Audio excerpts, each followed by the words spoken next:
Hello and welcome back to the Daily Update from the Wayne County Sheriff's Office. I'm Captain Doug Hunter, coming to you today on March the 23rd, 2020. Many questions coming in today about enforcement of the governor's order that came out yesterday urging Ohio residents to stay home unless it was absolutely essential for them to be out. I guess I'll kind of paraphrase and say, first of all, the order seems to be very, very broad, and I can understand some of the confusion centering around what is important and what is not. But if you have to ask the question, is your job essential for you to be out and about, then probably it's not. Certainly your employer is going to probably be weighing in on that particular situation. But some examples of some things that took place over the weekend: deputies responded to a party call involving individuals who were underage drinking alcohol. Now, those folks are facing charges for that, but you would think that common sense would prevail and that type of activity would not be taking place, but certainly it was. Also, yesterday being Sunday, we had several questions come in, or complaints rather, where people were reporting various church congregations getting together. It's important to realize that churches are permitted to have their services, that the orders do not prevent that from taking place. Now, just because you can doesn't mean you should, and that's exactly what was taking place yesterday. Many of our churches in this particular area, Wayne County, have canceled their services essentially indefinitely until the fears from this virus subside. But some, particularly some of our Amish churches, decided to get together and do their worship. Again, they're permitted to do so by law, not something that I would recommend based off of my limited medical knowledge. But again, you cannot prohibit that type of behavior. I want to stress, if you're going to go out, just go out for what is necessary. In fact, that's what the order that goes into effect tonight will mean. And when you do make those trips out of necessity, evaluate whether the entire family needs to go with you.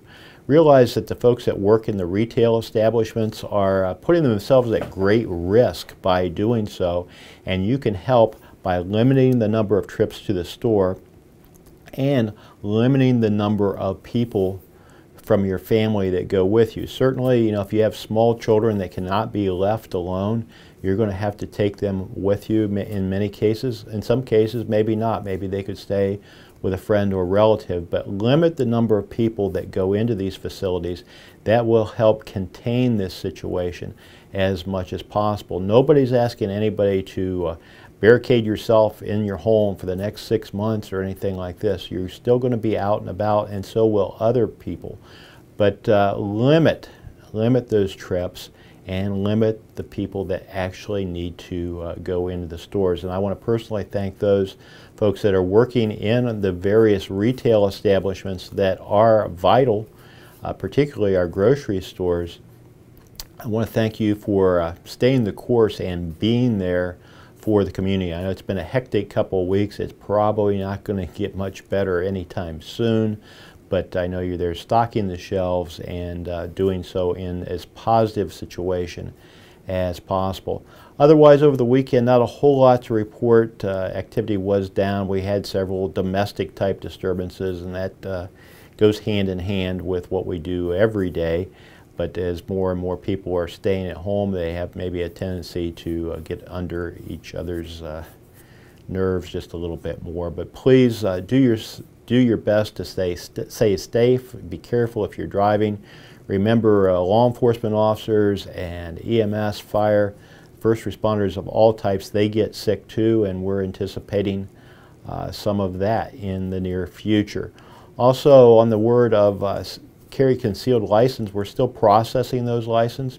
But those of you that are considering making an appointment, again, weigh out the need to get that license right now. Certainly you do not have to have a carry concealed license to have a firearm in your own home. So evaluate the need to come here to the Justice Center to get that particular license. Right now, looks like we're booked out till probably about the end of April, so you're not going to be coming in anytime soon. And if you have one of those appointments, again, I'd urge you to consider whether or not you want to keep that appointment or maybe cancel it and reschedule at another time.